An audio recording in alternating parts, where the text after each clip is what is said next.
Night on a Columbus Day, so you're all fantastic. Welcome to the New School, welcome to Eugene College, welcome to the Department of Culture and Media.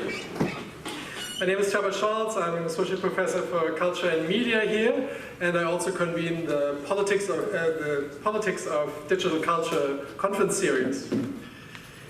So the event is hosted by the New School and co-sponsored by Lisp NYC, the Graduate Center Digital Initiatives, and the Association for Computing Machinery at NYU. Tonight's speaker hardly needs an introduction. Dr. Richard Stallman launched the free software movement in 1983 and started the development of the GNU operating system. GNU is free software. Everyone has the freedom to copy it and redistribute it with or without any changes. Richard has also been inducted into the Internet Hall of Fame. So, at this point, I should probably be talking about how long I know Richard, that we go decades back to MIT or Xerox, but none of this is true. We never met. In fact, I met him about 4 minutes ago for the first time, so we haven't known each other at all.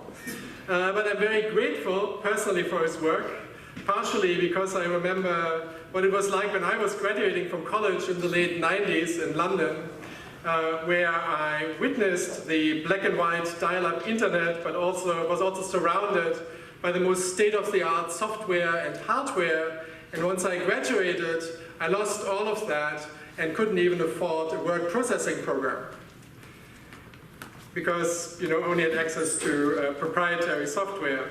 So this may be something that you also might want to consider if you really want to stick your head into the corporate cloud and become reliant on the Adobe Creative Suite, which upon graduation you will cost you dearly. This is a distraction. Exactly. It's confusing people. Exactly. It's all about the cloud.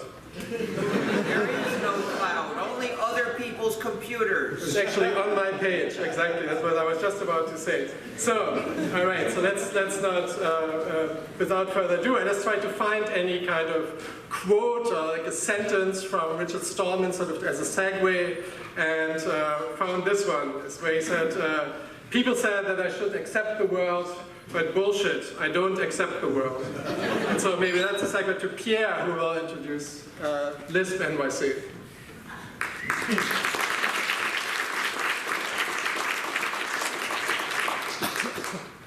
Good evening, folks. My name is Pierre Lacaz, and I'm president of Lisp NYC. Lisp NYC was founded 14 years ago. We are a not-profit organization dedicated to the advocacy and advancement of Lisp-based software and functional programming. We focus on education and community. We hold regular monthly meetings and 2 major social events every year. During the summer of 2012, we organized the Lisp and Summer Projects International Programming Competition, empowering 500 participants worldwide to produce nearly 100 software projects, which are now freely available. Lisp NYC would not be possible without free software, which powers our infrastructure. You can find out more about Lisp NYC at lispnyc.org. I would like to strongly encourage you to support the Free Software Foundation and Richard Stallman, and you can do that today by purchasing some of the materials that are available in the lobby. Finally, we would like to thank the New School and Trevor Scholz for his hard work in making this event possible. Thank you. I have a question for you. You say that those programs are freely available, but are they free software? They're open source software. What licenses are they released under? That's not clear. It's not clear. They're on GitHub. That doesn't prove anything. And if you don't know what license they're under, you don't know they're open source or that they're free I'm software. pretty sure it's under the GNU public license. Oh, the GNU General Public License, or GNU GPL. Yes. Well, then they're free software. Okay, great. But you should know that, because it's the most important question about any program. Is it free software or not? If it's not free software, then it's not distributed ethically. That's correct. So I suggest that you adopt a firm policy that the projects you promote must be released under some free software license. That sounds just about right.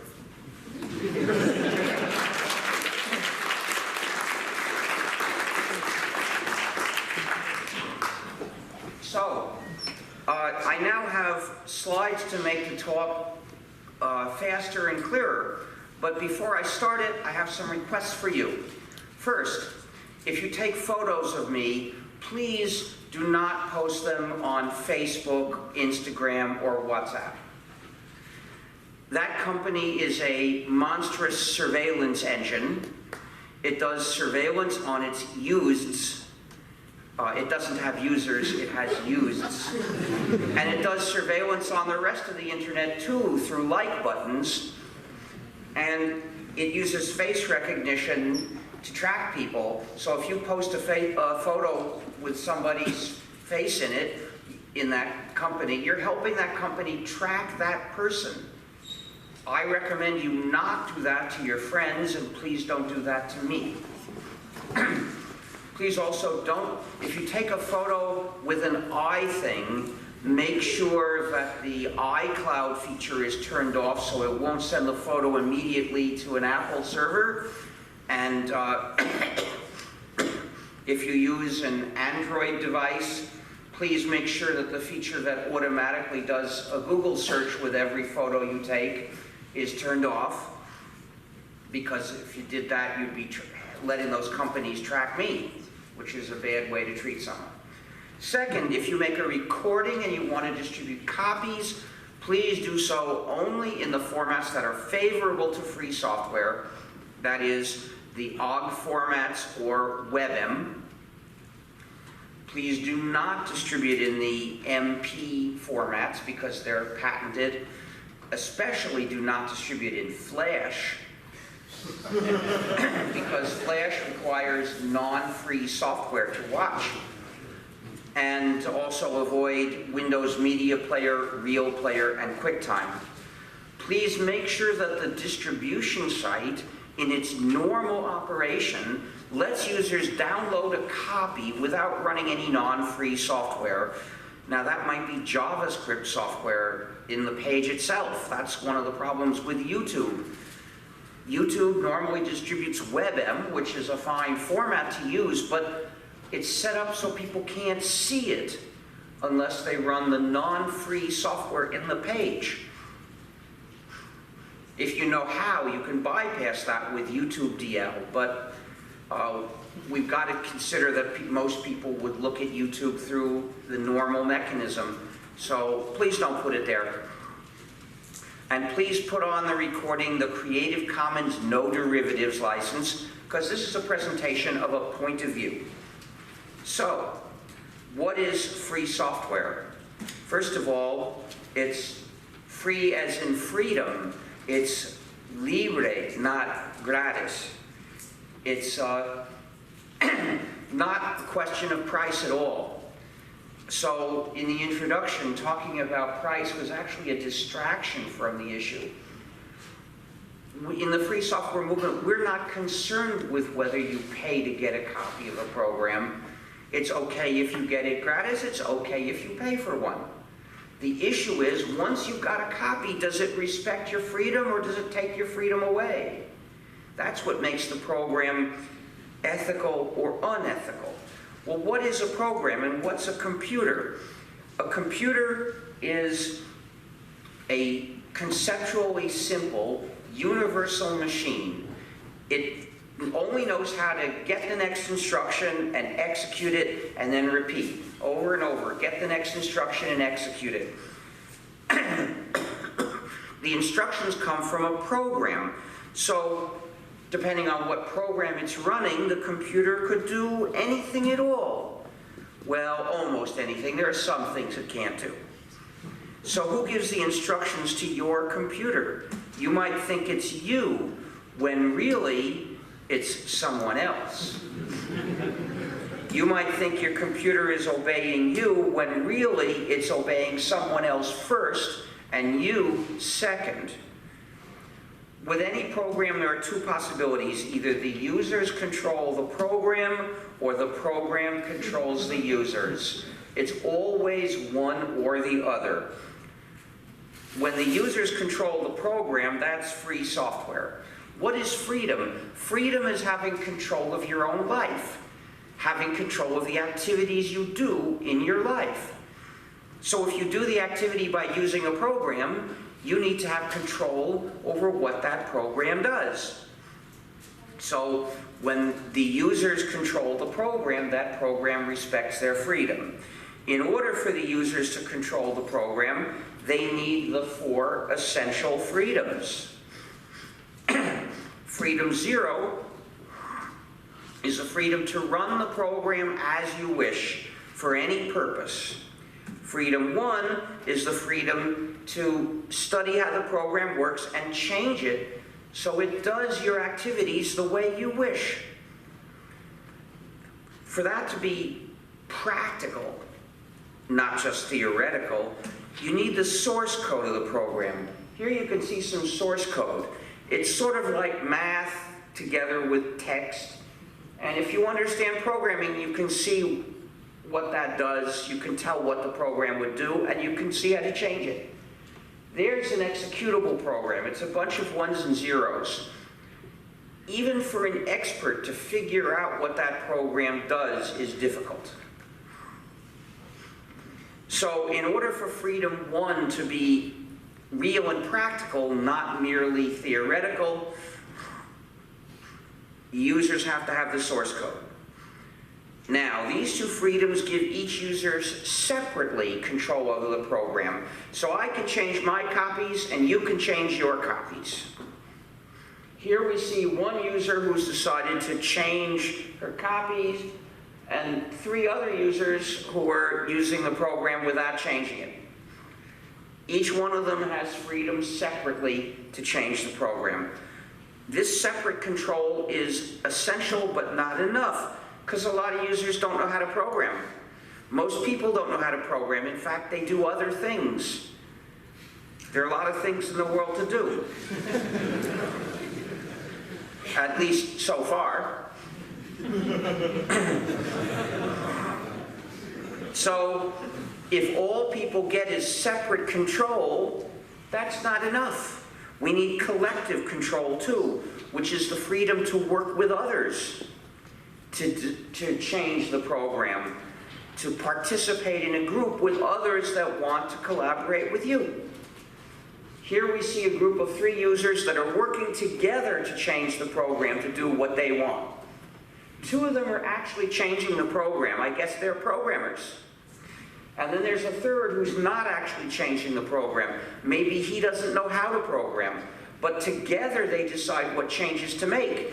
So they all participate in exercising control over what that program does.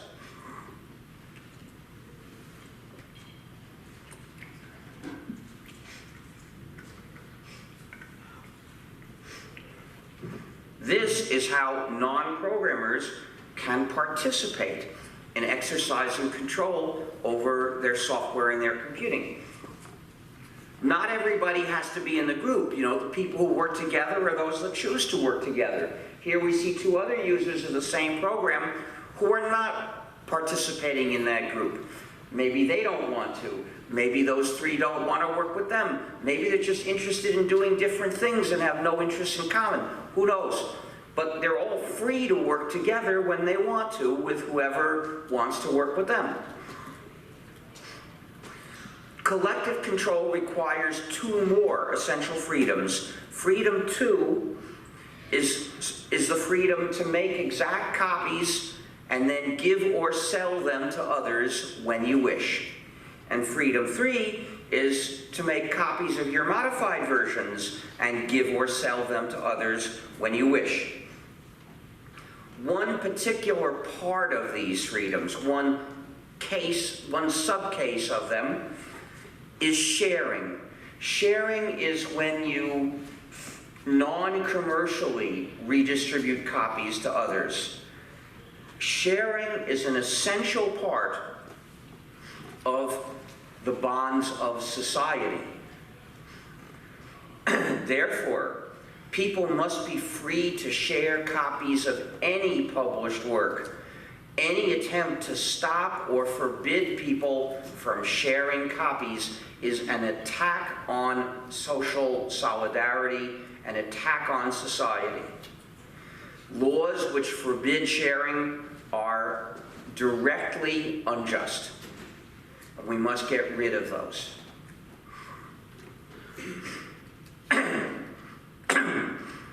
and therefore we should reject propaganda terminology such as pirate, which is used to demonize people who share, who help each other. The term pirate, well, piracy is attacking ships, and it's very bad. So when people apply that to sharing, what they're saying is helping other people is the moral equivalent of attacking ships. That's from their point of view because they're practicing divide and rule.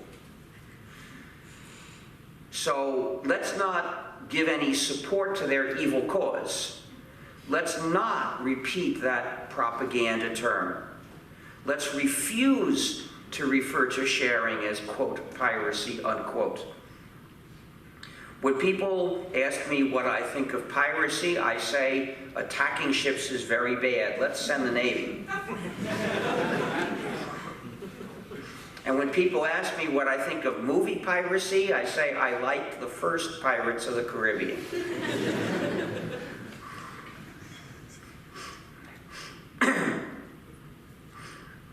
And if people ask me about music piracy, well, I could sing some of "My Name is Captain Kidd, who did sail," but I won't bore you with the rest. The point is, never accept the idea that, quote, piracy, unquote, refers to sharing. So, if the program comes with these 4 freedoms, the users have control over the program. It's freedom respecting free software. But if one of these freedoms is missing or insufficient, then the users don't control the program. Instead, the program controls the users, and the developer controls the program, which means this program generates a system of unjust power, power of the developer over the users. By the way, if you're carrying a portable tracking and surveillance device, please turn it off. They've already tracked you here. They already know you're listening to me. And I believe a recording is being made, so if they want to hear what I say, they don't have to listen through your portable tracking and surveillance device, which they can do at any time, you know. They can just listen to the recording once it's published. So, this is already unjust. Non-free software is an injustice, a system of power that nobody should have. But it leads to additional injustices, because once a company has this kind of power, what's it going to do? It's going to look for ways to take advantage of that power to get more power. So they put in malicious functionalities, such as spying on users. The iThings have an iBeacon, which is a transmitter that makes it easy to follow them around, for instance, in a store, and there are stores that put these sensors in. The Amazon swindle spies on the user, and it reports from time to time the title of the book being read and which page, and it also reports any notes that the user enters or any underlining. All that gets sent to Amazon. Then there's the functionality of refusing to function. I'm talking about DRM, Digital Restrictions Management, or digital handcuffs. The intentionally designed functionality of refusing to do what the users obviously want. Now, I'm not talking about a mere omission. It's not that they just didn't bother implementing everything the users would like. That in itself is not culpable. Of course, stopping the users from adding what's missing by making the program non-free, that is culpable. But merely failing to add a feature is not. However, that's not what happens here. They worked for years figuring out ways to make it impossible for users to do the things they know users will want to do. So here is the dreaded Blu-ray that attacks any users who want to share. And many non-free programs have DRM. Then there are backdoors which enable sorts of sabotage. Means someone remotely send a command to do something nasty to the user. For instance, the Amazon swindle has a backdoor for remotely erasing books. We know this because in 2009, Amazon remotely erased thousands of copies of a particular book, an Orwellian act. And what was the book? It was 1984 by George Orwell. If this were fiction, I wouldn't dare make that up. People would say it's too unbelievable. But this is what happened, showing us that the device is monstrous. Amazon, responding to a lot of criticism, promised it would never do this again, unless ordered to by the state. Which is not a very comforting promise, but don't worry, Amazon didn't keep it anyway. It wasn't a serious promise. It's one of those promises that are meant to cause temporary confusion to critics, and by the time they discover it's a lie, they've lost their momentum. The guy who increased the price of a medicine by 500%, what was it, 5,000%, I think, he did the same thing. He said, I'll reduce it, and then he didn't. And then there's censorship, pioneered by the iThings. They do censorship of apps. The user can't freely install whatever app she wants to install. She's limited to the apps approved by Apple and posted in Apple's store. Apple practices this censorship in arbitrary ways. For instance, an app that would show people information about US drone attacks has been censored based on bizarre excuses. Information about where to get an abortion has been censored. However, the phony crisis pregnancy centers that are meant to mislead women so that they don't get abortions, they are present. Apple approves of them. Of course, even if Apple's preferences agreed with my political views, I would still condemn censorship. When the users found ways to get around the censorship, they called it jailbreaking, recognizing that these computers are jails for their users. So that's our term for a computer that censors applications. It's a jail. Microsoft does the same thing. And then there is sabotage. When Sony initially sold the PlayStation 3, it had two modes of operation. You could play games on Sony's gaming network or install another operating system, such as the GNU system. Then somebody found a way using the GNU system to break some DRM, and so Sony decided to withdraw that mode of operation. But how could it do that to the products already sold? Sony released a firmware downgrade, saying, if you install this downgrade, you will no longer be able to run the GNU system. But if you don't install this downgrade, you won't be able to talk on the gaming network anymore because they had changed the protocol and the old version didn't work. So they forced every user to choose to lose one half of the functionality or the other half. Sabotage. But there's more direct sabotage. Some systems have universal backdoors by which they can forcibly change the software at a distance, at any time. They can install any change at all. So it's a universal backdoor in the same way that a computer is a universal computing device. Windows is an example. Windows XP had a universal backdoor. It was hidden, but people figured it out. In Windows 10, they admitted. This shows how ethical standards continue to fall. Windows XP had spy functionalities that Microsoft did not acknowledge.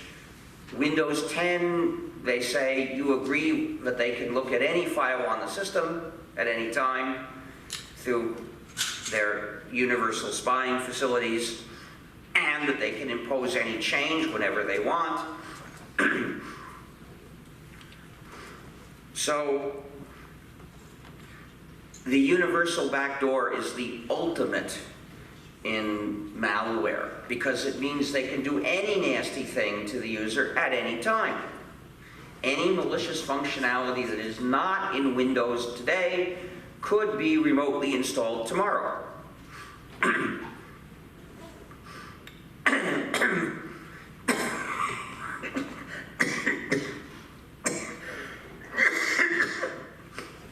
By the way, there is a universal backdoor also in the Amazon swindle and in nearly all portable phones. Android has something that's more or less equivalent to a universal backdoor. One non-free component of Android is Google Play. It has a backdoor which can be used to forcibly deinstall or install any application. I don't know whether that's completely equivalent to a universal backdoor or not, but at least it's quite powerful as a backdoor. Another way of mistreating the users is what Microsoft does with Windows. It shows the NSA security flaws in Windows before it fixes them, thus giving the NSA an opportunity to attack Microsoft's own users. I read about this in Bloomberg News. There was an article, I think it was a different one, saying, can anyone trust Microsoft ever again? Well, the answer obviously is no. Well, these examples of malware, by the way, Flash Player also is malware.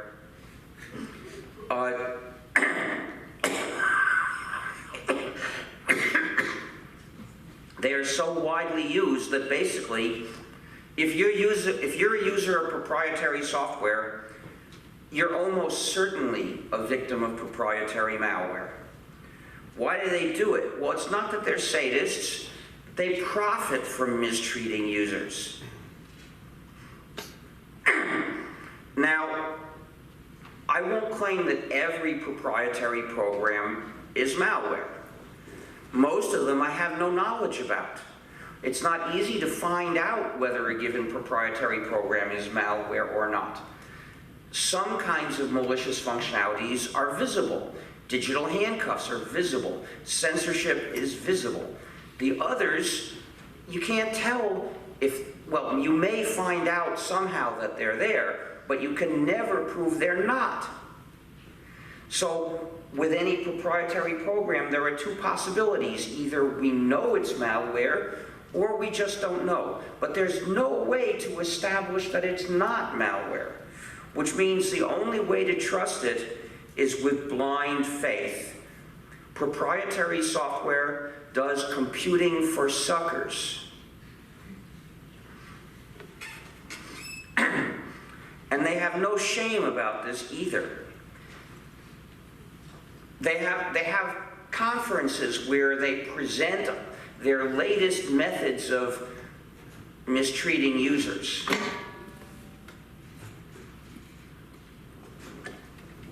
"32 years ago, when I started the free software movement, that was not the case. Proprietary software was an injustice, but most proprietary developers would not put in malicious functionality, and when any was found, it was shocking. It was a scandal. But nowadays, it mostly doesn't even create a scandal. It's expected that proprietary developers will use that proprietary software to wipe the floor with their users. So, if you're wise, you will not use proprietary software anymore. Escape and come to the free world that we have built. With the GNU operating system plus the Linux kernel, we made the free world. I started developing GNU in January 1984. The idea was to make a complete operating system that would be entirely free software. In 1992, we had basically all of GNU except one essential piece, the kernel. In February 1992, Mr. Torvalds liberated his kernel Linux. In 91, when he started it, it was not free software. It was under a license that had a restriction that was too much. However, in 92, he changed to a free software license, and the combination of GNU and Linux made a complete free operating system. For the first time, you could buy a PC and run it in freedom by installing the gnu+linux system. So gnu+linux is basically a free operating system, but in practice it's not always so. Because when people make the versions that they distribute of the gnu+linux system, nothing stops them from adding some other non-free programs. And in fact, this is a very common thing to do. And the result is a system that's not entirely freedom-respecting. You see, the system is a combination of thousands of pieces. In order for a collection of programs to respect your freedom, every piece, every component must respect your freedom. If there's one component that trashes your freedom, the combination as a whole trashes your freedom through that piece. So, in order for a distributed version of the system to be free, it must not have had any non-free pieces added to it. Unfortunately, of the more than 1,000 distributions that exist, nearly all have non-free pieces. There are just a few that are entirely freedom-respecting, and those are the ones we recommend. In gnu.org/distros, you can find information about which distros are free and which are not. And for the well-known distros which are non-free, we explain how so. Among the worst distros is Ubuntu. Ubuntu has a substantial amount of non-free software that it installs and more that it offers. And in addition, it's one of the rare examples of free software that spies on people. See gnu.org/philosophy/ubuntu spyware.html. Now, why is it that free software doesn't usually spy on people? Why does proprietary software typically spy on people? Because the developers have power over the users and they know it. And that tempts them to put in malicious functionalities. This power corrupts them. Well, in the free world, we developers know that we don't have power over the users, that the users control the program. We could put something in that's nasty and the users could take it out. Because power is to make it stay in there is what we don't have. And we know this, so we don't feel the same temptation. And as a result, generally, we stay honest. Free software is the only known defense against malware. When the users control the program, they generally get what they want. It's not a perfect defense, as Ubuntu proves, but it's the only known defense, and it's a lot better than being defenseless like proprietary software users. Now, beyond what's installed in your system and applications, there's other software that may run on your computer. Web pages often contain programs. They're written in the JavaScript language. That's a technical detail, but it's a good way to identify which programs we're talking about.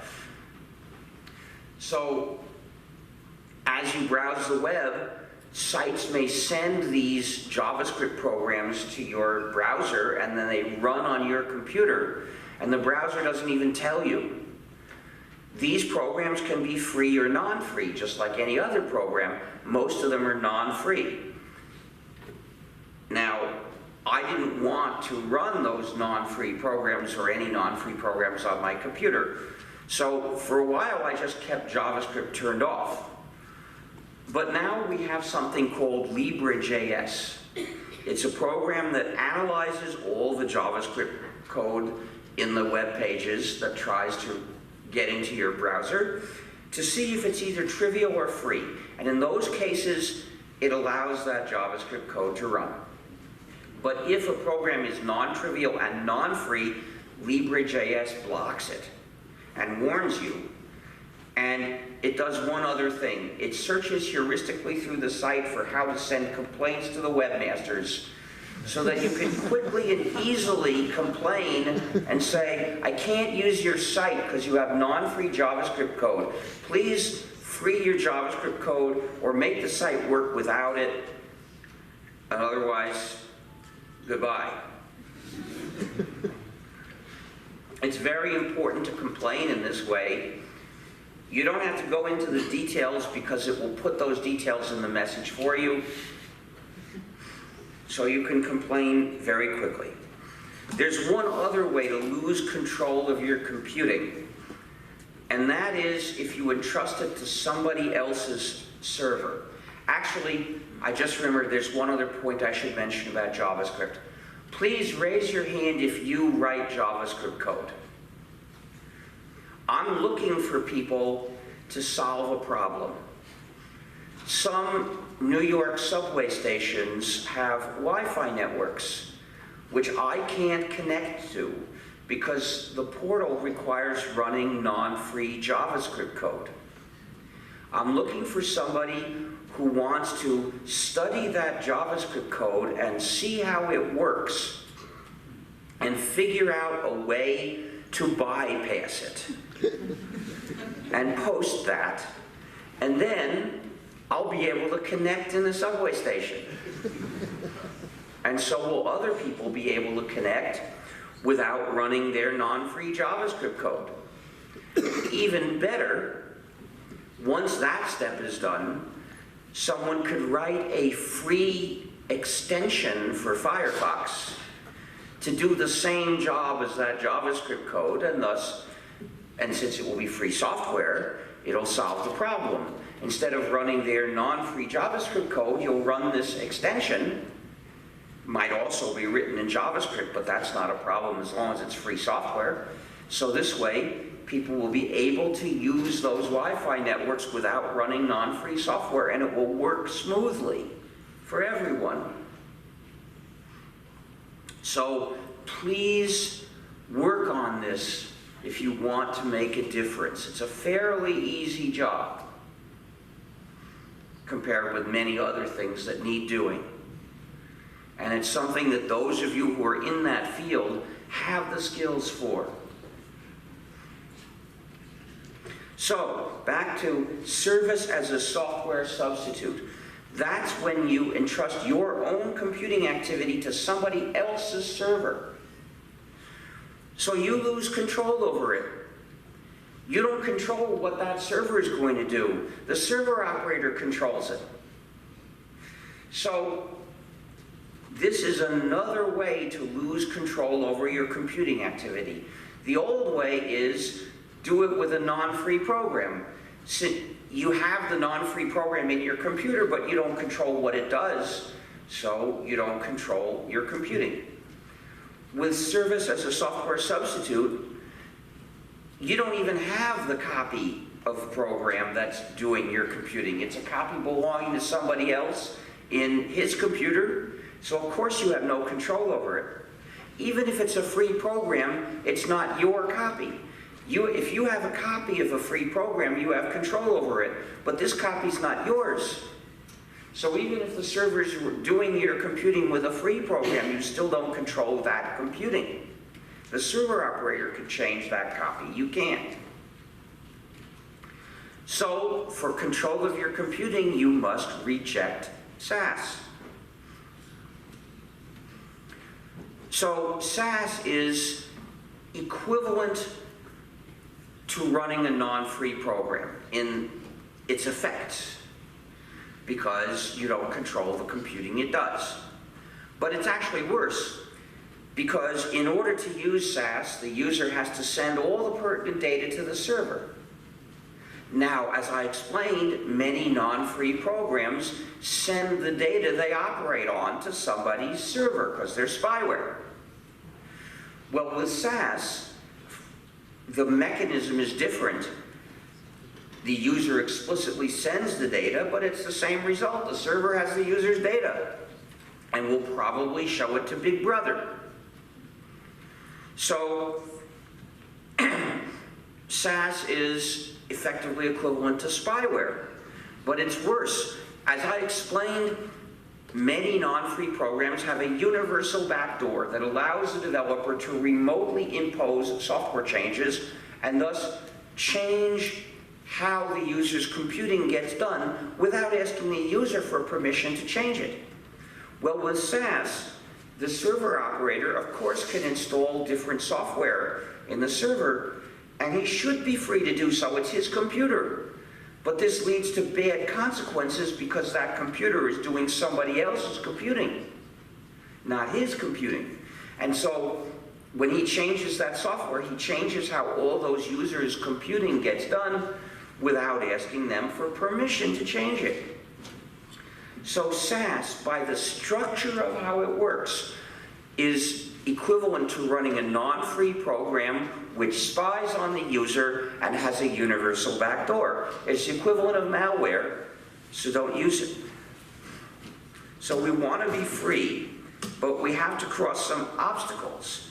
One of them is the companies that impose their power on users through non-free software have accumulated lots of money with that, and they use that money to try to stop people from escaping.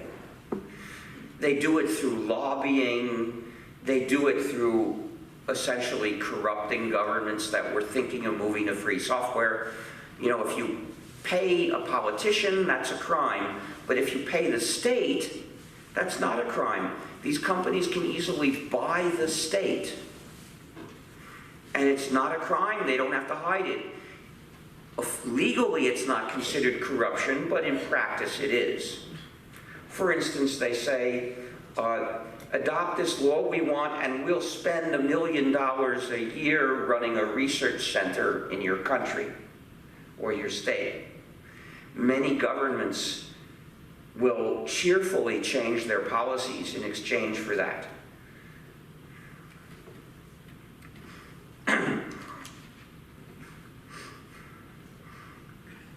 So when these companies show up to sell things, to recruit people, we have to protest them. Another obstacle is that many people don't even know about free software. They never talk about free software. They never hear anyone talk about free software. Instead, they hear discussion of something else, quote, open source, unquote, a term that I never use. This term was coined in 1998, that is 14 years after the start of the free software movement. It was meant to refer to the same set of programs, but completely hide the ethical issue. They intended to talk about all the free programs, exactly that much and no more. They used a definition that's written differently. So, in fact, the line didn't come out at exactly the same place. It turns out there are a few cases of programs that are open source but not free. They're rare. You'll probably never come across any source code that's open source but not free. It exists, but it's so unusual you probably will not come across it. In practice, all free programs are open source, and almost all open source programs are free. But, so in practice, they're almost the same set of programs. But in principle, they're as different as you can get because they're based on different values. Free software is an ethical issue. It's about your freedom and your community. The whole point of open source was to avoid talking about freedom, to avoid raising the issue as a matter of right or wrong.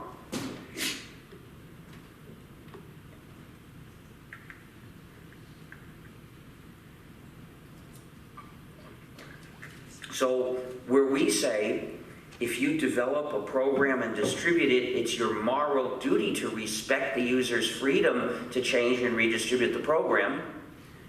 They say, if you develop and distribute a program, we suggest you consider letting the users change and redistribute it. It might be in your practical interest to do so, because then the users can improve the code quality.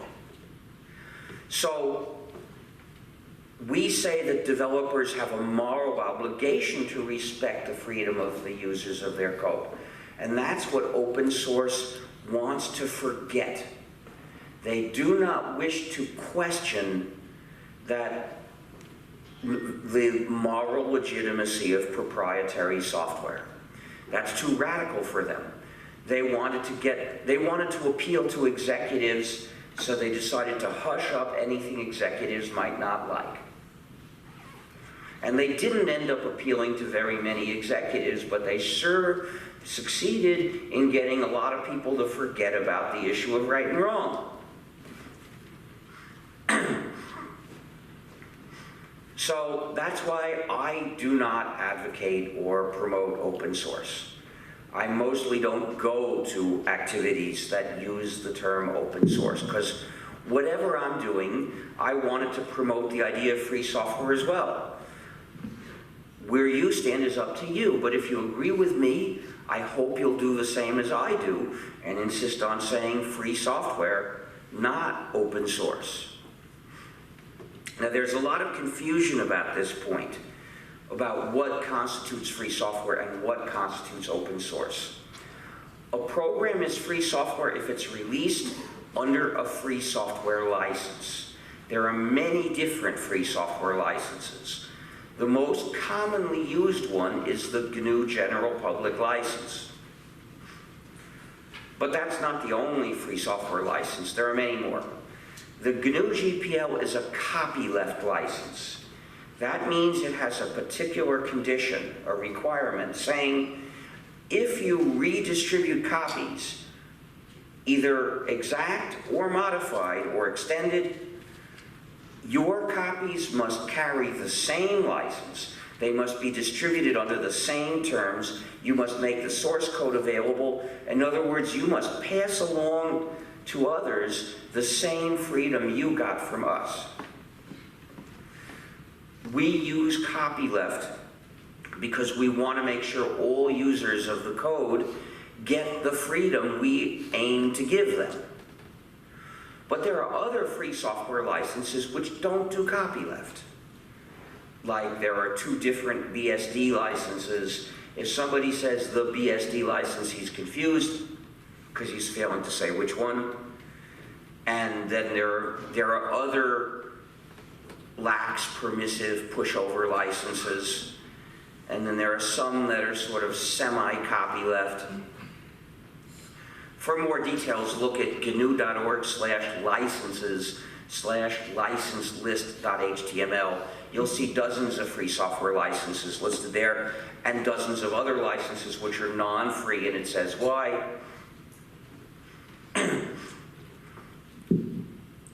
And those same licenses are also open source licenses, but there are some other open source licenses which are too restrictive, so they don't qualify as free. Fortunately, most of them are not used. And the rest of, all in all, those non-free open source licenses are used on very few programs. Well, in 1998, the majority of our community held the open source philosophy, and they switched to using that term. And the companies in the community almost all switched to that term, and the journalists and politicians followed the businesses. And since then, in the major media, you never see free software. You only see open source and open. The word open is warm and fuzzy and doesn't stand for anything in particular. And this was a great setback. It means that we have to work very hard to make people aware that the free software movement still is here. Some articles claimed that open source had replaced the free software movement, that we were just a precursor. Now, that was rather insulting of them. And when people hear about me, they generally hear the misinformation that claims I support open source. Every week, people write to me thanking me for what I've contributed to open source. So I have to politely explain to those people that they've been misinformed, that I don't agree with open source, never did, was never in favor of that, and I'm doing something that I think is more important and deeper, and that I hope they will support. And I show them the article gnu.org/philosophy/open source misses the point.html.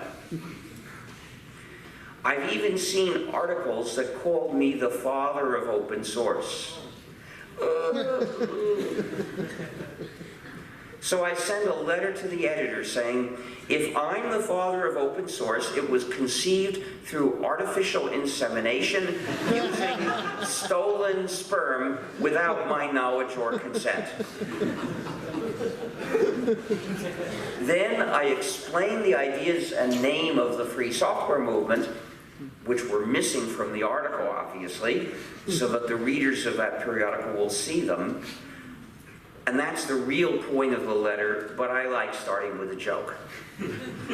Now, you can help this too, just by insisting on saying free Libre software and not saying open source, especially when the people you're talking with are saying open source.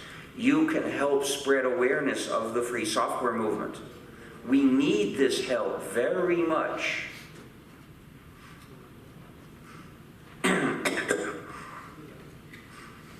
And another obstacle is when there's hardware that we can't write free software for because its specs are secret.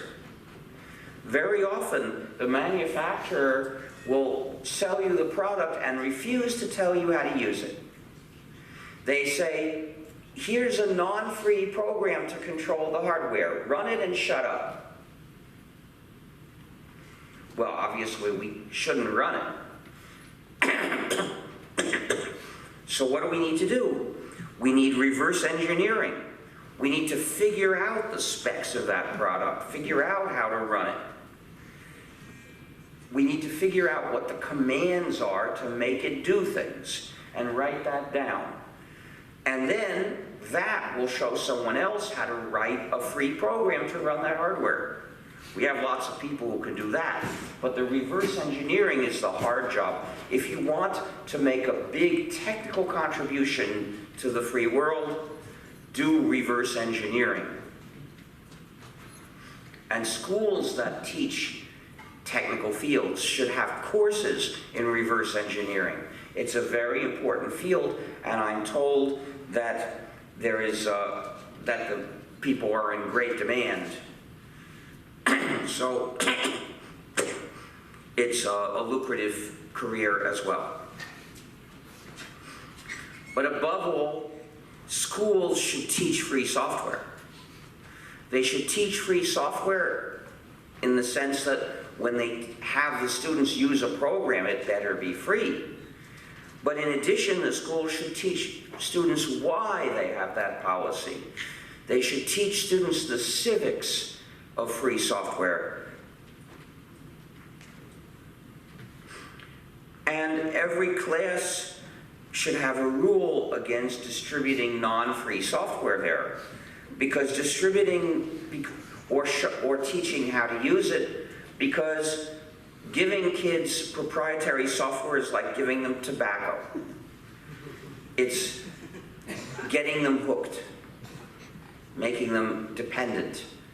And that's why proprietary software companies often offer gratis or cheap copies of their non-free software to schools or children to get them addicted, just as tobacco companies used to offer them gratis cigarettes. The school should refuse on principle to participate in getting students hooked on these non-free programs. And the class should say, don't bring non-free software to class unless it's for reverse engineering.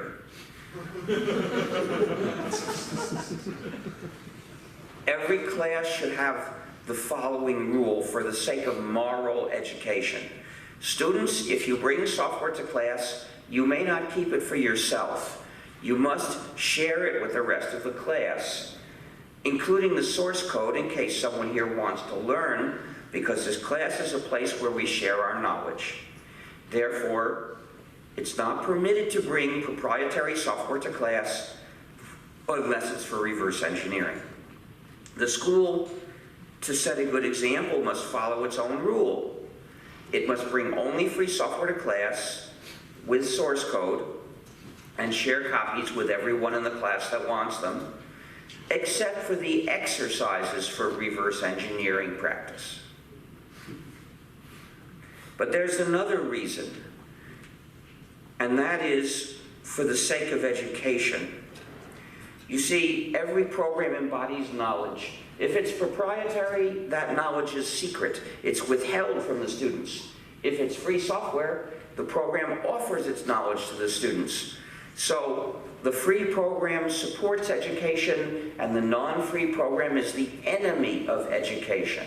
It's the enemy of the spirit of education and should never be tolerated in a school. Schools must show their loyalty to the spirit of education. They must not betray that spirit for some minor convenience. Human rights depend on each other. If you lose one, if one is taken out, the others tend to collapse because we can't defend them anymore.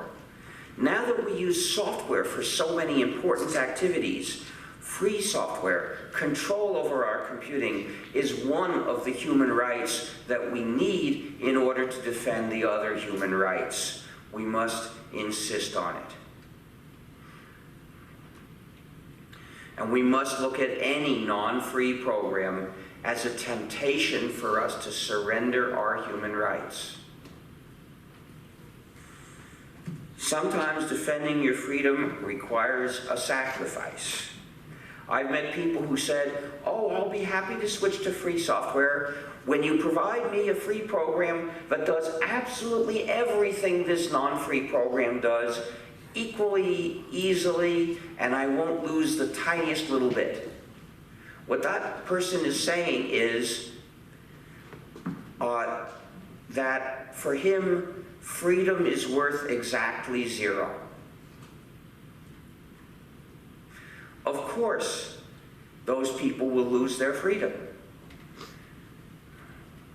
To keep your freedom, you have to defend it. That has always been true, and it's true in our field as well. So there may be a thing you can't do with your computer, because to do it, you'd have to give up your freedom, and that is, or should be, unthinkable. So how can you help the cause? Well, if you're a programmer, you can write free software. But if you're not a programmer, there are many important things you can do. You can organize to campaign for the use of free software. You can learn to be a speaker and present these ideas in your way to other people. That's a tremendously important contribution. You can persuade schools and governments to migrate to free software. Look at gnu.org/education and gnu.org/philosophy/government-free-software.html. You can help other users, for instance, start a gnu/linux user group. And just saying free software helps us.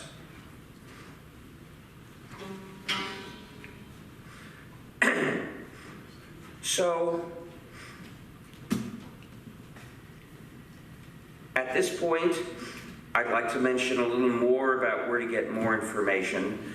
gnu.org/licenses gives all the information about free software licensing. In licenserecommendations.html, you'll see information, suggestions for how to choose a license for your work. You'll also find in that directory information about the correct way to apply the GNU General Public License or GNU GPL and other GNU licenses. It's very important to go through those steps carefully and apply it correctly. Especially on GitHub, you will find many examples of programs in which the licensing is ambiguous. GitHub is a very bad influence in this regard. You'll also find many programs with no stated license at all. Those programs are not free software. They're also not open source for whatever that's worth, for the same reasons, because there's no license giving users any permissions. So users have no permissions. The way copyright law works today is everything that's written is automatically copyrighted, and by default, you're not allowed to copy it or change it or basically do anything with it. And that makes the program non-free unless there's a free software license that gives the users the 4 freedoms. That's what a free software license is for. That's why we use them. It's the statement by the copyright holder saying, yes, you're allowed to do these things. And without that statement, the program is non-free.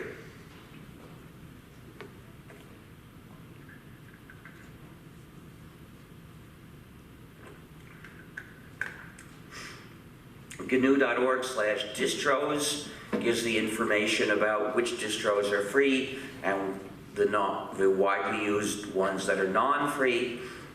gnu.org/philosophy addresses many political issues. gnu.org/proprietary gives information about many examples of malicious functionalities found in a wide range of proprietary programs. It's organized by type of malware and by company that's responsible. By the way, Volkswagen showed us a new kind of malicious functionality recently, Libre.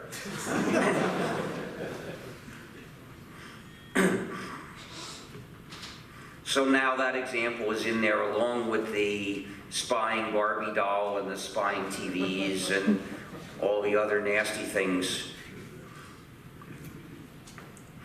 And gnu.org/gnu gives information about the history of the GNU system.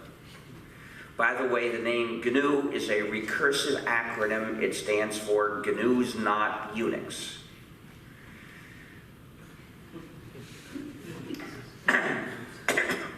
And this is an adorable GNU that needs a home.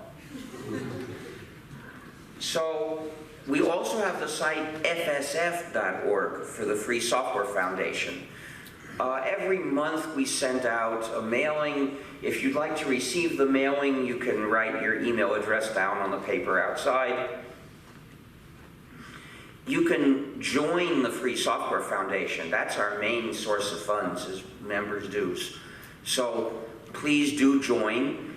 You can do it through fsf.org if you wish to pay digitally, or you can fill out a piece of paper here and give me cash, if you prefer, as I do, to avoid digital payments. This button says, don't be tracked, pay cash. And I follow my own advice very thoroughly.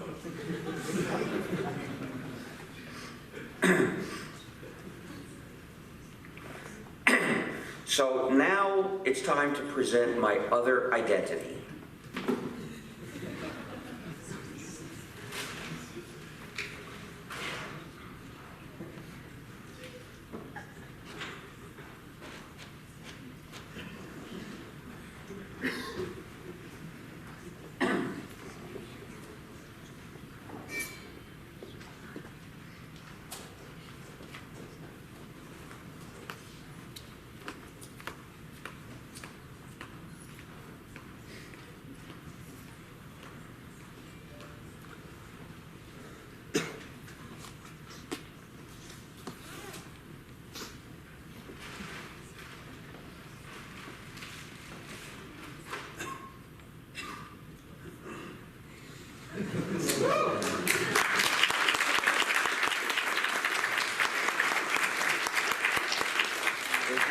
on? Is it working? That's my mic for the video. Oh, I see. So I need to use both. I am Saint Ignatius of the Church of Emacs. I bless your computer, my child. Emacs started out as an extensible text editor program that I had written, but developed over the years into a way of life for many users, as it was extended so much they could do all their computing without ever leaving Emacs. And then it became a church with the launch of the news group alt.religion.emacs, which you might find amusing to visit. In the Church of Emacs, we have a great schism between several versions of Emacs, and we also have saints, but fortunately no gods. Instead of gods, we adore the one true editor, Emacs. To be a member of the Church of Emacs, you must pronounce the confession of the faith. You must say, there is no system but GNU, and Linux is one of its kernels. Then, if you become a true expert, you can celebrate that with our ceremony, the Fu Bar Mitzvah, in which you chant a portion of our sacred scripture, that is to say, the system source code. In the Church of Emacs, we have eliminated the priesthood of technology because everyone is free to read our sacred scripture. We also have the cult of the Virgin of Emacs, which refers to anyone who has never used Emacs. According to the Church of Emacs, offering the opportunity to lose Emacs virginity is a blessed act. We also have the Emacs pilgrimage, which consists of invoking all the commands of Emacs in alphabetical order. There is a breakaway Tibetan sect which claims that it's sufficient to invoke them automatically under the control of the script. However, the mainstream church holds that to gain spiritual merit, you must type them by hand. The Church of Emacs has certain advantages compared with other churches I won't name. For instance, to be a saint in the Church of Emacs does not require celibacy.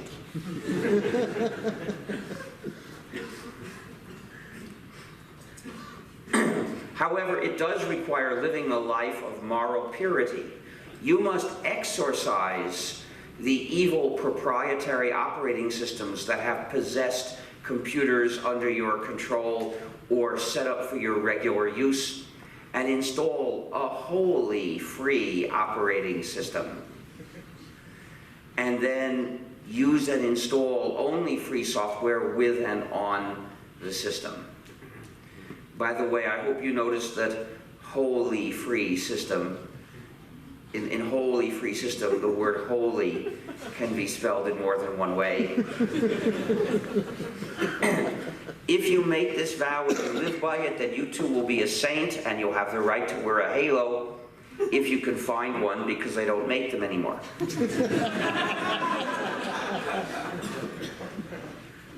There is a traditional rivalry between Emacs and the other text editor, VI. So people occasionally ask me if, in the Church of Emacs, using VI is a sin. It's true that VI is the editor of the beast.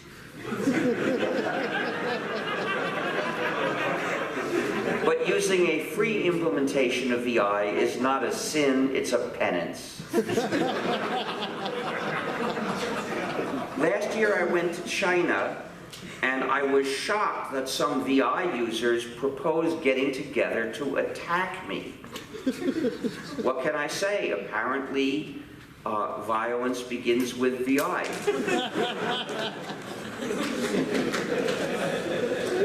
People have occasionally asked whether my Halo is really an old computer disk.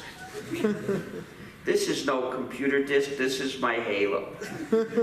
But it was a computer disk in a previous existence. Thank you.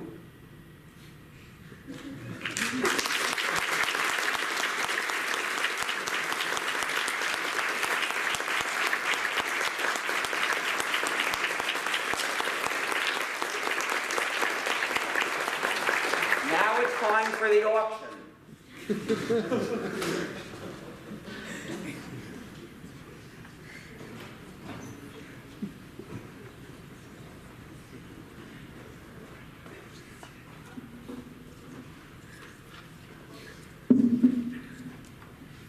This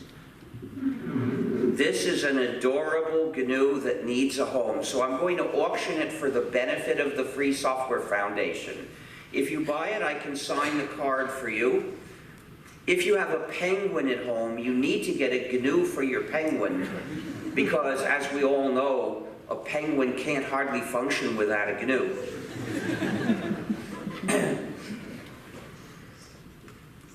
We can accept payment in cash, with a check, or with a credit card if it can be used for phone purchases, or debit card, or with Bitcoin if you have something here to make the payment with. There will also be time for you to go to an ATM and come back while I answer questions. When you bid, please wave, shake your hand, wave it, and shout the amount as loud as you can, because I have hearing trouble. And when you bid, you want me to notice, right? If a bid happens in a place where nobody hears and sees it, did it really happen? And the initial price is $25. Do I get 25 or more? How much? 30. I've got 30. Do I get 35? How much? 40. I've got 40. Do I get 45? How much? 50. I've got 50. Do I get 55 or more? I've got 50. Do I get 55 or more for this adorable thing? How much? 60. I've got 60. Do I get 65?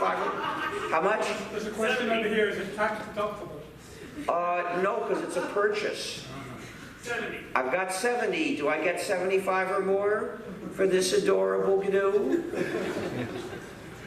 75 or more to the Free Software Foundation. How much? 76.43. I've got 76.43. Do I get 80? How much? 80. I've got 80. Do I get 85 or more for this adorable GNU? 85 or more to the Free Software Foundation to defend freedom. How much? What? 90. I've got 90. Do I get 100? I've got 90. Do I get 100 for this adorable GNU? 100 to the Free Software Foundation to defend freedom. 100. I've got 100. Do I get 110? How much? 128. I've got 128. I've got 128. Do I get 140? I've got 128. Do I get 140 for this adorable GNU? 140 to the Free Software Foundation to defend freedom. Last chance to bid 140 or more. Last chance for this adorable GNU. Going, gone for 128. Please come up.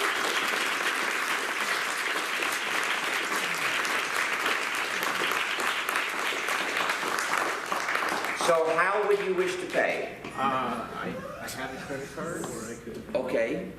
To use the credit card, you have to write all the data on paper and show me them both, or you can go and get cash. Okay. Which do you want to do? I can write down. Okay. I'll give you a piece of paper.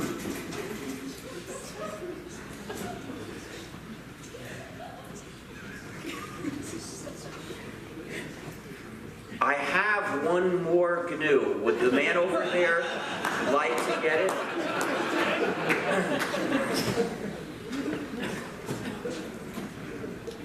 Oh, yes, I do.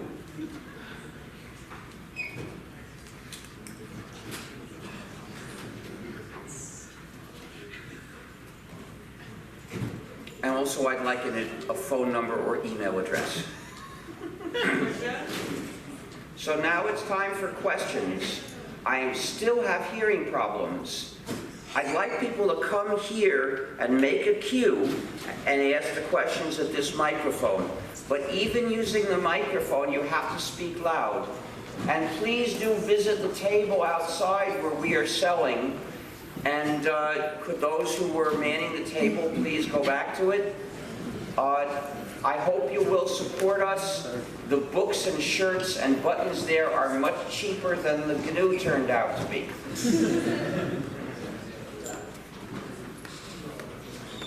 Good evening, thank you so much. Oh, and do take stickers. The stickers are gratis.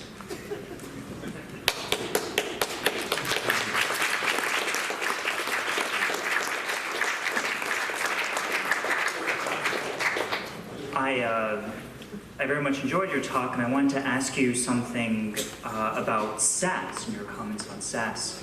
It is often the case that somebody else, a friend or sometimes another company, has more computing resources than I do to run that same computation or do that. What computation do you actually need more computing resources for? Video encoding would be one example. Analyzing some sort of data set that might... So analyzing a data set, that's an unusual professional activity. Are you doing this for a company by any chance? In some cases I'm doing it for a company. In other cases I'm, for example, analyzing the New York City data set with respect to I should point out that this is a rare thing. Most people never do anything like this. Well, my question is, do you have guidance for an ethical framework? Listen, I'm trying to answer. Sure. If you control the software that does it, then it's not SAS. SAS is when you say, here's some data, just do this for me. If you're using a remote server and you choose the software to run in it, that's different. Then you control that computing. Sure. That answers my question. Thank you.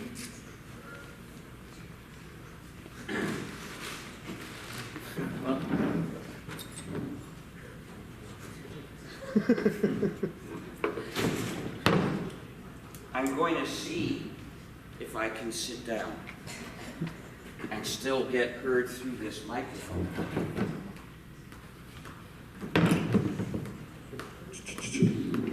There's a wireless. Oh, there you go. Cool.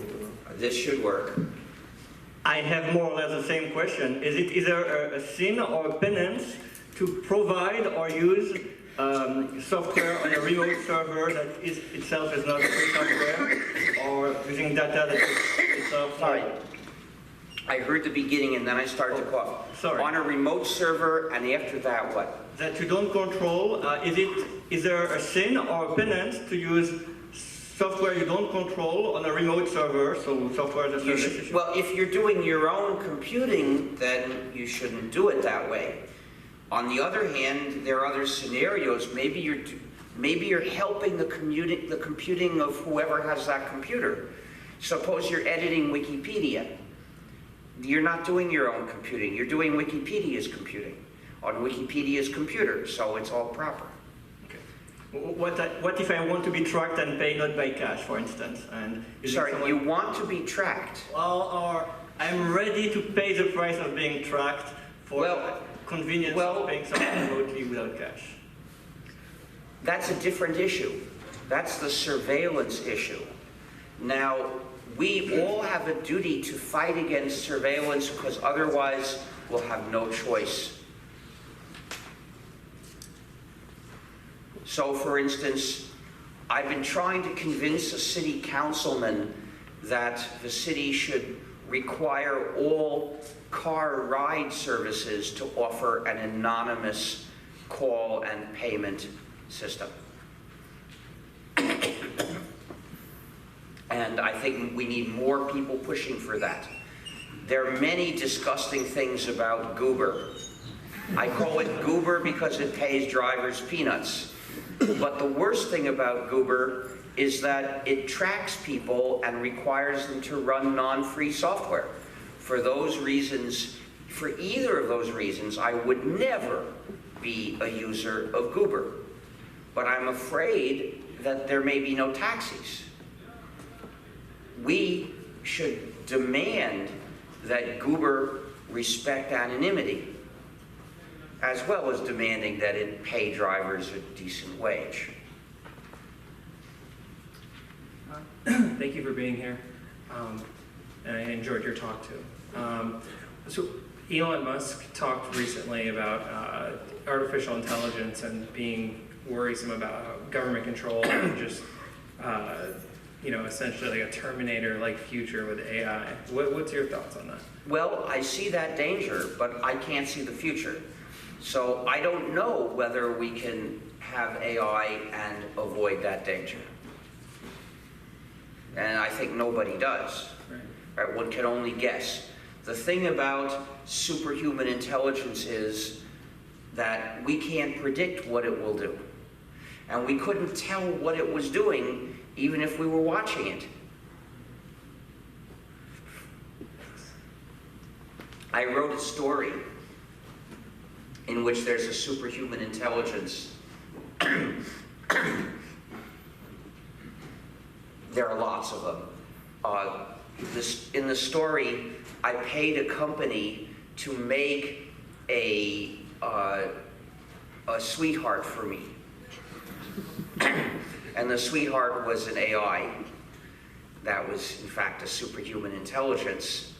But because she loved me, she made sure that I was okay. And of course, she was a good person, so she didn't hurt others either, unless there was a good reason.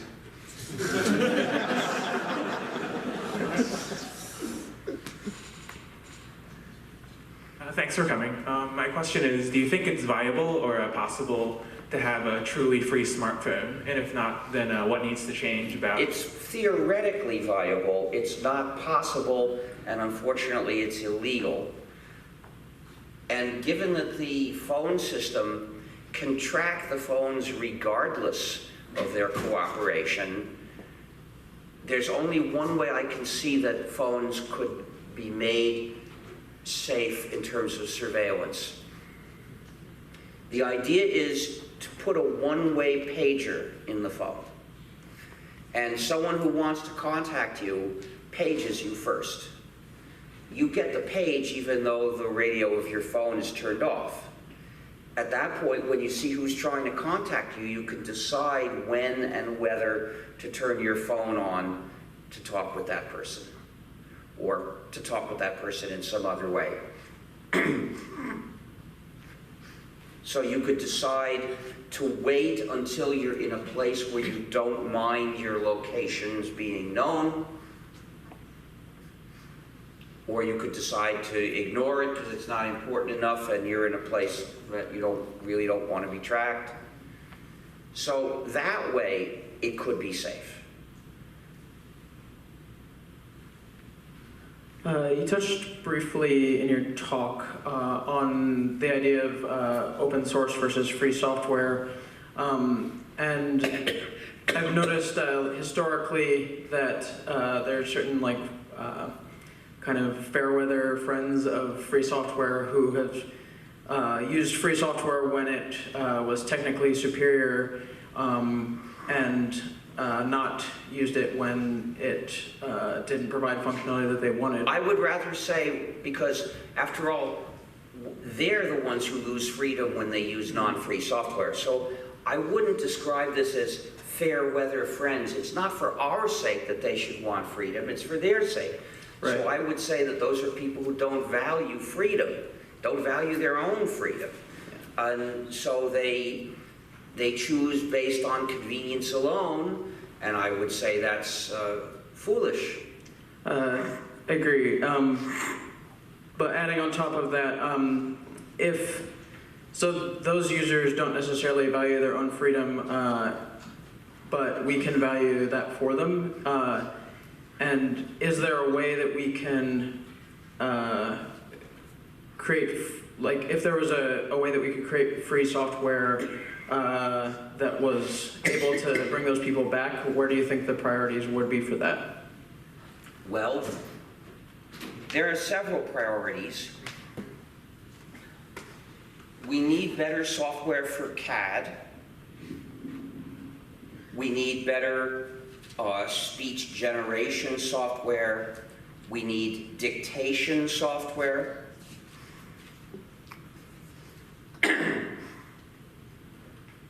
I'm not sure what else we need in the way of applications now, but we need replacements for many non-free drivers and firmware at the low levels of our systems.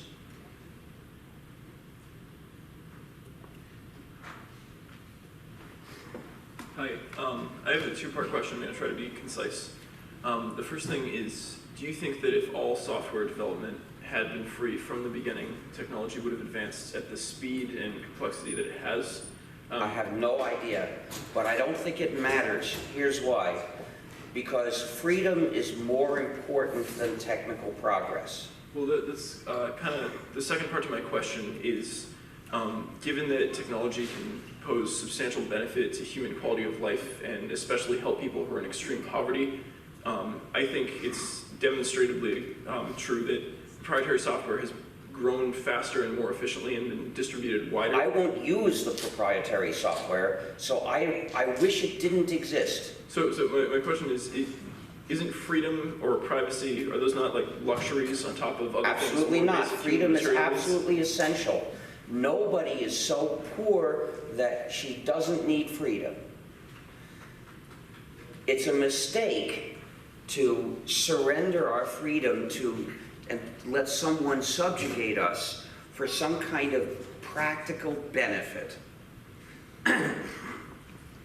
It's short-term, shallow thinking. It's better to go slowly along the right road than to go quickly along the wrong road. It's better to make a little good than a lot of bad. A proprietary program attacks people's freedom. And the more successful it is, the more pressure there is on people to surrender their freedom to it. So it's better if it's a failure, and it's even better if they never tried to make it at all. Now, it may appear in the short term that there's a choice between proprietary software and no software. I think no software is better. That's what my choice will be, and is. But in the long term, the choice is between proprietary software and free software, because the success of the proprietary software removes a lot of the motive to make the free software. A lot of software development is funded by governments. We could have all that be free. We can have as much free software development as we want as a society. So we shouldn't make a short-term choice for our long-term decision. Thank you. Hi, thank you for coming, Dr. Stallman. I would like to have, I'd like to ask you on your thoughts of having a distributed web, one where... We have a distributed web, except to the extent some companies have tried to grab control of it, and Facebook is now, and Google are now trying to grab even more control. Well, recently I read about an organization that was trying to implement a software protocol called IPFS, and their intention is to replace HTTP so that every computer... Okay, I don't know what this is. The intention is to make the computers on the internet act like nodes in a torrent network. So whenever someone accesses a web page, they make a copy of it. So when government goes after a particular website, they can't take it down because now many... I see. Well, it might be a good idea. Okay. It's a different issue from the one I've been talking about. Okay. And I don't know anything about it specifically, Okay. so I can't say much, but it might be a good idea. Okay. Thank you. Hi, thanks for coming, and that was a really good talk also. As a developer who sometimes works on JavaScript applications, I find myself using libraries a lot. And there's a particular library that's, I believe, I don't know much about licenses, but I believe it's under the BSD 3 clause license. And That's a free license, so... but the problem is that there's a gray area, I think maybe because it's released by Facebook. And I don't see why that would matter. okay, so that you find that to be a defensible sort of... Yeah, I wouldn't reject the program on account of who developed it. Right. If it's released as free software, then we can use it. And you wouldn't recommend boycotting Facebook until they make all of their software? I wouldn't recommend rejecting a program just because of who its author was. Okay, thanks. Hello. I'd like to know your opinion about Bitcoin, what your personal thoughts are, maybe if you could expand on how it will affect society. Bitcoin is good in that it enables us to bypass the payment companies that used to be able to stop us from sending money to somebody like, for instance, to WikiLeaks. However, for ordinary purchases, I'm unhappy about the fact it's not anonymous, and at the same time, I'm unhappy that it tends to lend itself to tax evasion. Now, it's true that the worst forms of tax evasion are lawful and permitted by plutocratic governments, including our own. But still, I don't want it to be possible for companies to just get their payments this way and then not pay taxes by not reporting that. We are developing something called gnu+linux. See taler.net, T-A-L-E-R.net, which is an anonymous payment system which is mathematically anonymous. It's not possible to establish who made a payment. But once the payments are made, the payee has to take those payments to essentially a bank and convert them into money. So it can't be used for tax evasion. But wouldn't that then allow, basically, you're saying that a third party would have control? Like, wouldn't these banks basically decide whether they want to accept the payment or not? Yes, well, they would decide who can participate in the system. Yeah, but wouldn't it be better if the users get to decide that rather than Maybe a third it would, party? but on the other hand, what I want most is when I buy something from a store, no one tracks what I buy. And I don't want the store to be able to disguise the payments and not pay taxes. Okay. Well, thank you very much. So I have a more open-ended question than a lot of them. You've done a lot over the years in various areas. I wonder if there are any big things that you sort of wish you had done differently? I don't like to talk about that.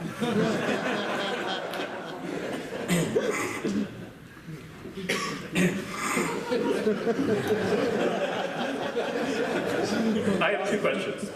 First one, on any given day there's a good chance that I'm working with people who insist on referring to software as open source rather than free and doing other non-free bullshit. And I personally don't care about that, so I often leave the job or get myself fired. But What? Can't hear you. You spoke too fast. Sorry. I personally don't care for this bullshit, so I often get myself fired or leave the job. Why do you get, you don't have to be fired, just, they wouldn't fire you just because you said free software. No, it's more than that, because I talk about all the ethics of it, and they don't like that.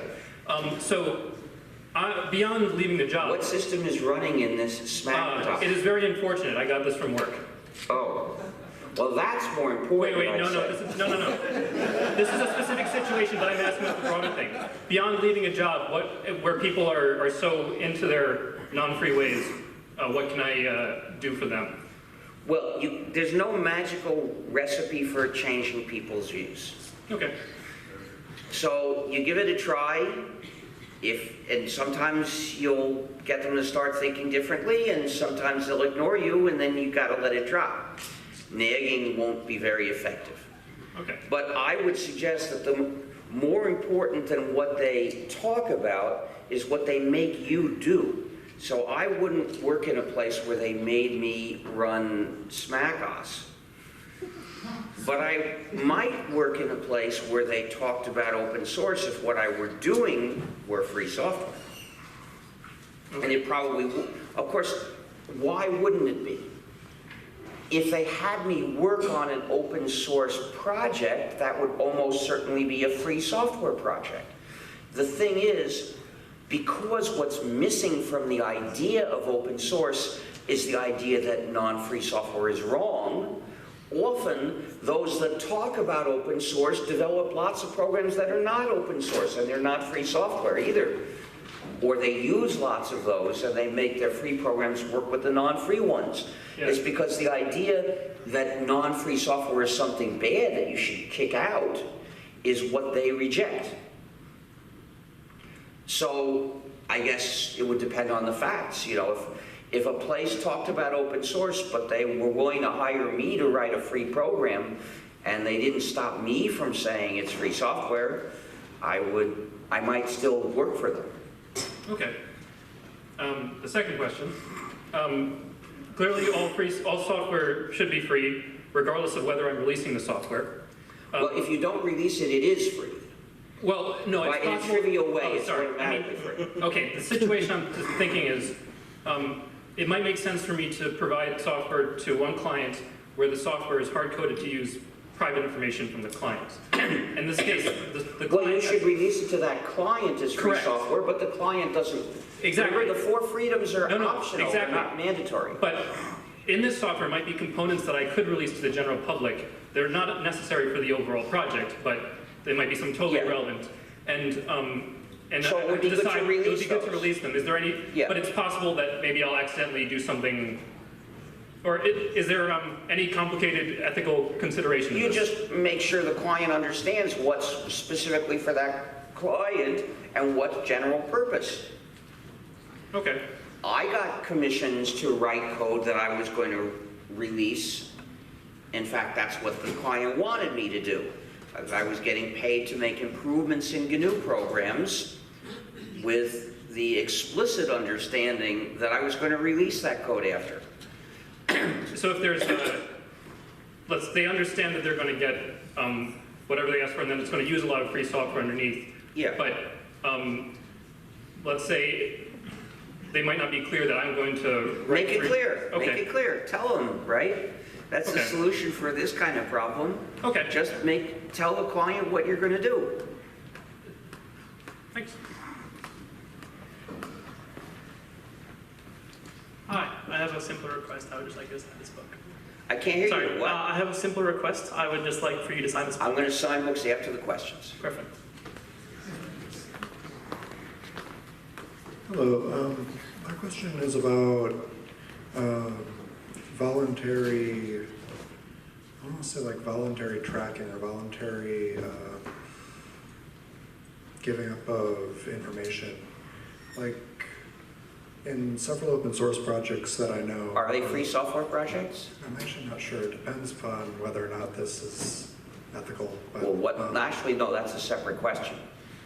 Do you know what licenses they carry? I think one of them carries MIT, so that would be free. Yeah. And Well, actually, there is no MIT license. That's ambiguous. There's the expat license and there's the X11 license, and they're different. And so you shouldn't talk about the MIT license. That term is just misleading. I actually didn't know that. I'll have to Anyway, figure that out. but that program is clearly free software. Yeah, but they have voluntary data collection where you're able to send usage statistics and stuff like that to a I don't software see any server. harm in it if you have to enable it for it to, if it only sends the data if you ask it to, and if you don't need to do that to get it to work for you. What if it's enabled by default? Then it's nasty. Then it's spyware, and they should fix that. Now it's still free software, that's a separate question. Because of the fact it's free software, users can make a modified version which does not send that information by default. And for websites where you would be tracking like page views and analytics of that nature. I think the site should not track full IP addresses. Okay. It should hash code them and change the seed every day in such a way that it gets the information it needs, but no visitors can be identified from the logs. Okay, thanks. Given the freedom of redistribution, what's a strategy for non-gratis free software? Well, you're right that nowadays just selling copies is not a common business model. It worked for me in 1985 very nicely. It worked very well for the Free Software Foundation for around 7 or 8 years. But nowadays, other business models are used, for instance, selling support and selling physical products with the software,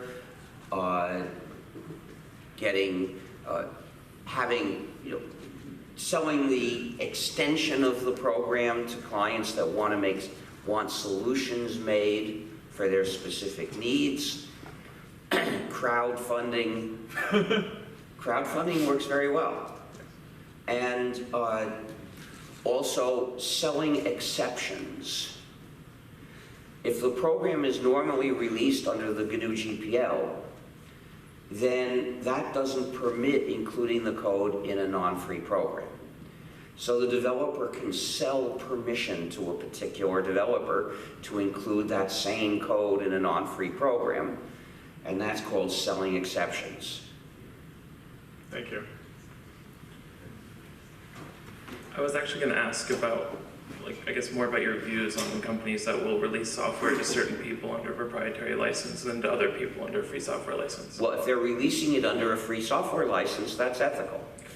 And then if they sell an exception permitting someone else to use the same code in different ways, that code is still free software.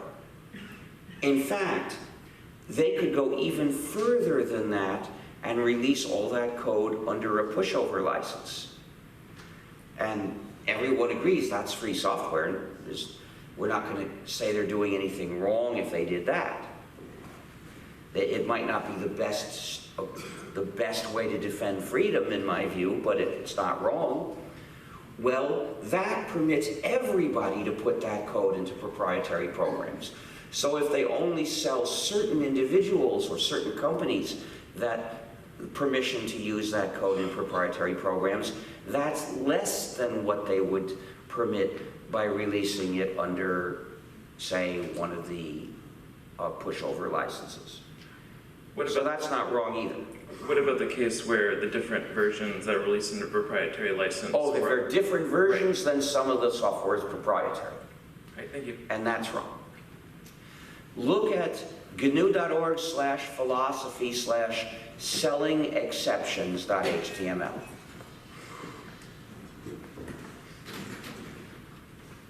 Thanks for coming, Dr. Stallman. Isn't usability of software a key factor in its adoption? So therefore, it may be. So wouldn't it be useful to ask designers to join the free software movement to make free software more usable? Absolutely. We ask people to help with whatever skills they have. Is there a good precedent for designers collaborating and making a difference, making free software more usable? I don't know. I don't know very many of these designers. Basically, programmers will start a free software project. And then designers, well, I don't know how to find them, but if you can find any designers that might want to help improve a free software project, they can write to the developers themselves, or if it's a GNU package, they can write to me. Very good. Because I think that's important, and I will ask the developers of that GNU package to please collaborate with the designers. And one more question. What do you think about Twitter in terms of a big platform that at least tries to be transparent and have a... I'm not interested in transparent. That's not what I fight for. Twitter has a problem now, which it didn't have a couple of years ago. It's trying to track its users. And I'm told that I've read that some accounts get shut down because they connect through Tor. Well, that's bad. And last question, what do you think about the do not track protocol? And do you think that's something that should be adopted or abandoned for some I think it's just not enough. Basically, I browse the web through Tor because I don't want them to know who I am. I'm not concerned with their showing me ads. That's not what's bad about the tracking. What's bad about the tracking is that Big Brother can find out where you've been and what you've done. That's really dangerous. That a company might show you different ads is at worst annoying. So to see what I believe about surveillance, look at gnu.org/philosophy/surveillance-vs-democracy.html. The level of surveillance in this country is a threat to democracy. Democracy cannot withstand the level of surveillance that we have. It's more than in the Soviet Union. We've got to knock it way down so that it's less than what the Soviet Union did to people, so that it's not enough to identify dissidents and whistleblowers. Hi, thank you for speaking. I work in artificial intelligence, and I'm often finding myself trying to write programs that improve themselves based on observed user behavior. Is there a way for me to observe user behavior without generating malicious software? Well, not all users, but some users might be willing to be observed some of the time. Hi, Richard. Thank you for coming. There's a group of students in the new school who are really concerned about surveillance and software that are not secure and not free.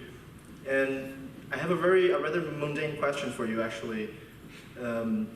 Trying to engage students with more safer and better habits regarding their digital life, we struggle to find steps towards a better use. If you could get to a more specific, concrete question. It is, yeah, definitely. My question is, would you recommend a way to step into free software rather than suddenly installing a different operational system? You could switch to LibreOffice first. LibreOffice. LibreOffice will run on Windows. Mm-hmm. What about email clients and things like that? Well, you know, there are free email clients. I use Emacs for that. But there's also IceDove, which is our variant of Thunderbird. Great. Is there a resource where we can find a list of that kind of solution? Well, we have our free software directory, directory.fsf.org. Well, it lists around 14,000 free programs. Whether that's what you need or not, I don't know. Actually, we do. We have somewhere, in gnu.org, there's a page of free software that runs on Windows that helps people start moving towards free software. Good. I saw it a few weeks ago, but I don't remember exactly its name. Okay, but thank you. Hi, thank you for coming. What email service do you use and what email services would you I recommend? use the Free Software Foundation's email. Well, you got a server, your own server over there, right? Yeah. Well, what about people that cannot afford on server? Well, we have a list of mail services that you can use with free software. It's in fsf.org/resources. We cannot affirm anything about their respect for privacy. because you'd have to get inside their sites to know that. What we can tell is that they work without any non-free software. All right. Thank you. And another question. It seems to me that Free Software Foundation and GNU lacks public relations and propaganda. What major projects Free Software Foundations work on spreading the word out there? We have campaign staff that ask people to send a message to so-and-so demanding this or complaining about that. Are there any bigger or more precise? I don't understand the question. It's too vague. Well, the thing is, we all know that Microsoft and Apple and other corporations use psychoanalysis and other social manipulations in order to propagate their services and software for people. Is there any way we can use the same techniques in order to spread the word? I don't think so. I'm not sure it would be honest, but then I can't judge because I don't know what you're talking about. But in any case, we don't have the sort of money that they have, so we're limited in what we can do. Thank you. The FSF has 11 or 12 staff, much smaller than Microsoft and Apple. It's an honor to hear you speak. Good to see you.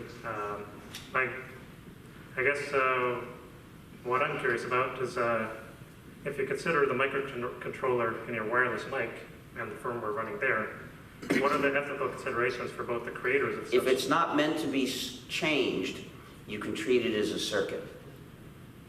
It is a circuit, but from the user standpoint, selecting such a device for use, what ethical considerations does he have? Should he try to? Well, I'm saying you can consider it a circuit, so the issues of software don't have to be considered. It becomes software when it's on a computer, which is a universal computing device. When different programs are going to be installed in there. Then the question is, do you get to decide which program to install in there? I have a microwave oven. I don't know whether it has a computer inside. Undoubtedly it does. What? Undoubtedly it has a computer. Well, I don't know that. It fetches instructions. I don't know that. I don't know that. It could be a special purpose chip. They could have made it either way. And the point is, it makes no difference, because if it is a computer, the software will never be changed. So the point is, it might as well be a special purpose chip. The issues arise when the software is to be changed. If it doesn't have capabilities to phone home or backdoors. Right. Well, of course, a circuit could have malware in it too. Once the thing is talking to the network, then if it is software or if it's hardware, either way, it could be malicious. Can you render something free by taking away from it the ability to speak to the outside world? You can render the issue moot. Okay. Thank you very much. I have a question about software architecture. The kind of software you write when you're focused on building devices and software artifacts that you can sell is very different from the kind of software that you write when the system is designed to be transparent and the source code is visible at every moment. Of course, those are not the same as free software. We're not campaigning for transparency, I need to point out. That's a weakened goal. It's not enough. Yes, I agree it's not the same goal and it's not the same thing, but the two are related in the sense that you will end up with a very different architecture if you think in terms of closed system than if you think in terms of... Maybe, but I'm not interested in closed or open. I'm not a campaign. I don't campaign for open. I don't campaign for transparent. I campaign for respecting our freedom. I do not want to let the discussion to get sidetracked onto mere transparency. Okay, thank you.